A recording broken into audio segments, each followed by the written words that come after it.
All right, didn't expect any 49ers news here late on this Sunday afternoon of Labor Day weekend. Hope everybody's enjoying themselves, but the 49ers did just make a notable signing, at least as it's been reported online. Josh Norman, former Pro Bowl cornerback, is joining the 49ers in an interesting move that should spruce up their depth at the position. So just because this is a bigger name, there has been a lot of intrigue about this immediately right off the bat on Twitter. So wanted to put out a quick video just to explain where Josh Norman might fit. So we're just going to open up the depth chart right here. Guys, this is a depth signing to begin, but Josh Norman does have some apparent incentives in his deal. Look at the cornerback position here for the 49ers.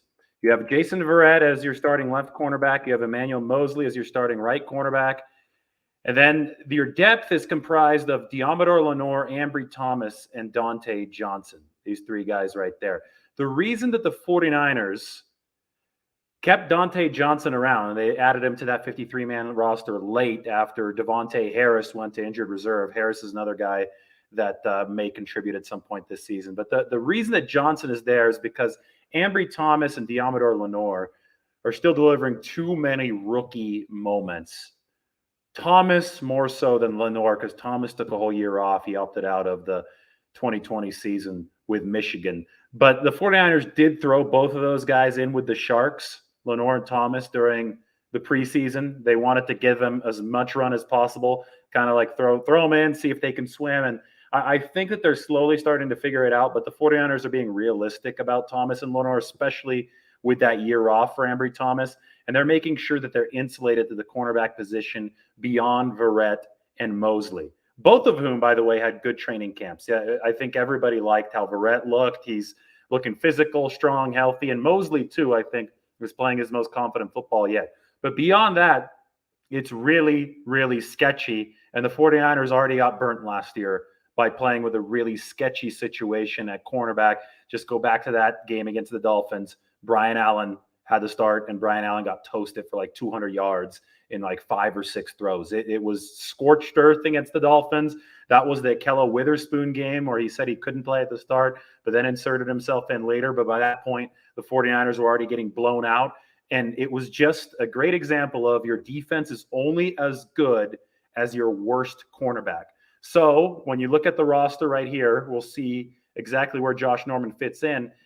This is my prediction because this hasn't happened yet, but Dante Johnson is the guy that they kept around on this initial 53-man roster as cornerback depth to avoid having to play Ambry Thomas or Diamador Lenore too soon. What I'm going to do is I'm going to move Lenore into the backup slot position because I think the 49ers do need and are interested in some depth immediately behind K'Wan Williams, and Lenore has been playing that position in practice often. And I'm going to slot Josh Norman in as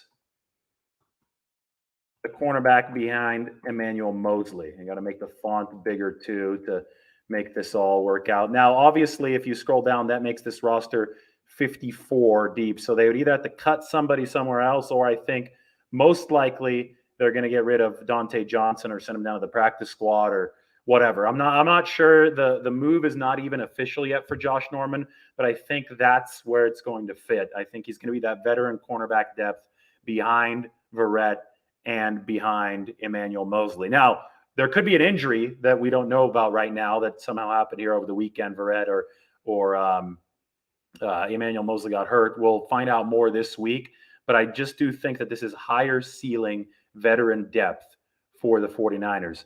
So with Josh Norman, what can you expect? The guy is 33 years old. He's going to be 34 in December.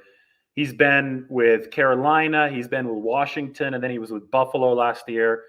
Probably most famous in Buffalo for being on the receiving end of a vicious stiff arm from Derrick Henry of the Tennessee Titans. So that wasn't a great look. But let's be honest, the 49ers aren't bringing Josh Norman in to try to tackle Derrick Henry, although the 49ers do have to play the Titans in Week 16. So maybe you keep Josh inactive during that game. But the 49ers are bringing this guy in for veteran depth and to be able to cover and to ensure that the dam doesn't rupture the way that it did against Miami last year.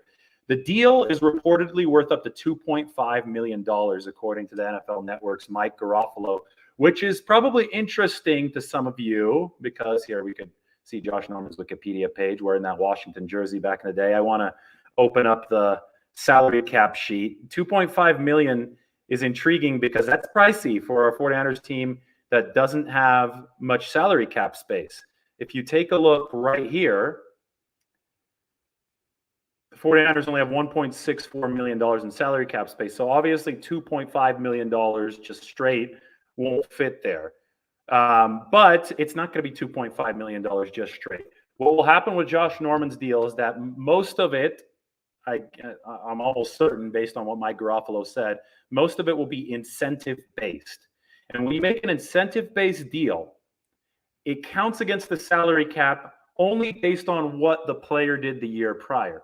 And last year for Buffalo, Josh Norman only had 1 interception and he only started 3 games. So I'm almost certain, without seeing the deal, but I'll predict this, I'm almost certain that this contract for Josh Norman is going to be based on how many starts he makes for the 49ers and how many interceptions he has. And since Josh Norman only had 3 starts in 2020 for Buffalo and only 1 interception, that means that if there are 4 interceptions written into his contract as incentive money and 5 starts, that means both of those numbers are not likely to be earned. And if incentives are not likely to be earned, they don't count against the 2021 salary cap. Now, say that Josh Norman does go out there and does record 8 starts for the 49ers and logs 5 interceptions, and he meets his incentives and he makes the full 2.5 million.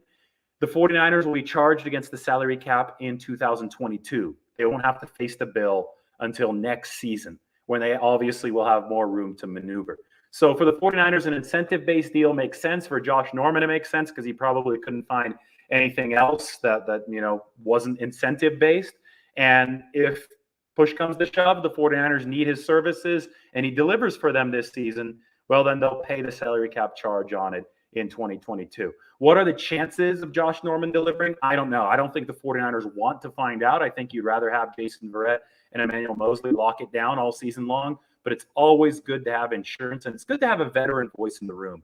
Just remember how important it was for the 49ers to have Richard Sherman in that defensive back room over the past 3 years, how he was able to mentor some of the younger guys. Well, Ambry Thomas and Deommodore Lenoir are there now, and yes, the 49ers do have some veterans, but Josh Norman is now the oldest player on the 49ers outside of Robbie Gould, and it's going to be good to have that voice in the room. So I think the 49ers might be paying for tutelage as well as insurance with this deal. We'll see how much he has left in the tank, but I guarantee you the 49ers don't sign him to a deal unless they think he has something. But again, depth signing, that's what this is about. Everybody, Giants-Dodgers is about to come on, so enjoy your Sunday afternoon. Take care.